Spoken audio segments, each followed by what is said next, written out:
Is that during the investigation, they found the students that used the bathroom at the time that note was left. Target has reopened after Tucson Fire Department responded to a call about smoke coming from inside. Yeah, we're really seeing that this fire throughout the day that I've been here. The fire is actually inched closer, as you can see behind me. This is actually a push from the Harris campaign to reach voters in battleground states like Arizona. There's actually still a lot of smoke in the air on Jones and Bellevue. A rope, a harness, shoes, one of these quick draws, and especially one of these.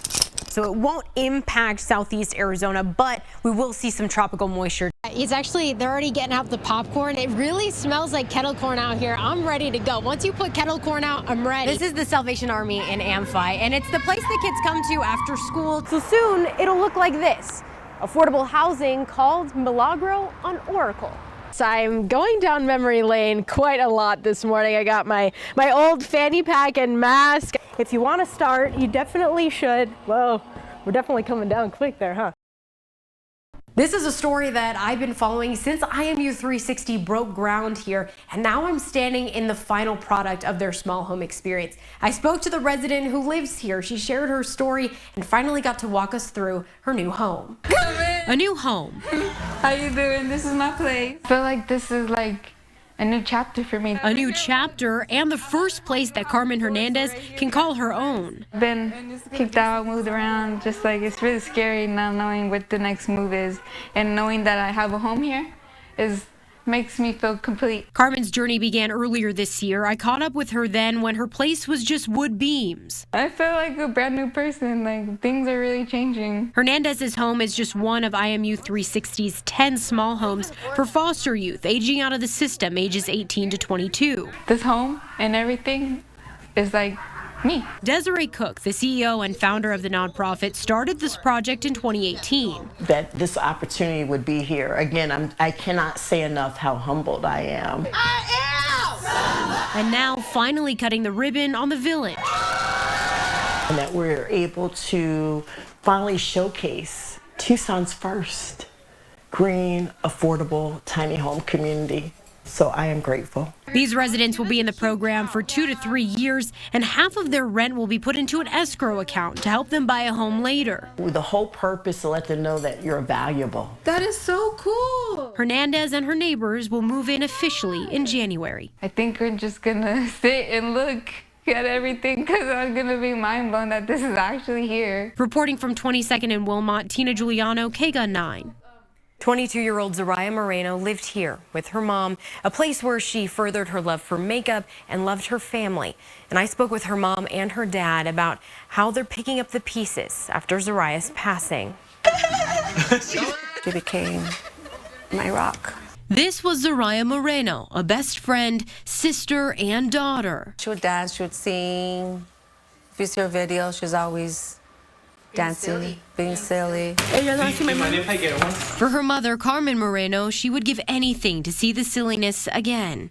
Can I bring my baby back? The last time she saw her daughter was in the living room after Zariah came home from off-roading with her friends. Told me she had a good time and she's home and she was good and she's having a good time, so she was gonna walk her friend out. At 1:40 a.m., she got the call no mother wants to receive. I got a knot in my stomach. According to court documents, on August 12th in the early morning hours, Zariah fell from her boyfriend Angelito Olivas' car in an argument. Olivas told authorities he knew she was on his car as he drove away. Court documents say he dropped her off at a Drexel Heights fire station. Started talking to the doctor and her dad got there. And it was worse than what I thought. In death, Zariah donated her organs, saving 4 people. The community coming out in full force for her honor walk at Banner University Medical Center. She always wanted to help people, so I felt like that was perfect for her. Carmen, with 2 empty rooms now once filled with her children, I haven't gotten to a room. Pushes forward. That justice will be served because the truth will come out. With the hope that her daughter's memory will live on. I always remember her. If you're struggling, if you're stuck somewhere. Reporting on the west side, Tina Giuliano, KGUN 9. We start off at 4:15 in the morning.